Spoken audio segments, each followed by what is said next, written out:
Hey everybody, this is just a quick video in case you have an Ikea washing machine and you're getting an error E30. So what is it and how to get rid of it? So the E30 error is a latch error. The door is not sensing that it's latched properly. So you might need to order a new interlock.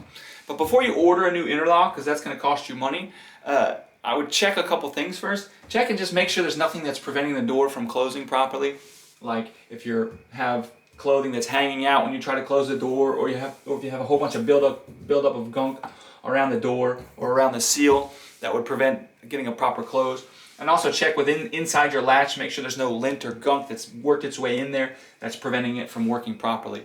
And so hopefully if you check all those things, you'll be able to find something that's keeping the door from closing properly in a mechanical sense, and you won't need to replace the interlock. If it's not, the next thing to do is to just replace the interlock and see if that gets rid of your error. But anyways, hope this video helped you. Thanks a lot for watching. Have a great day.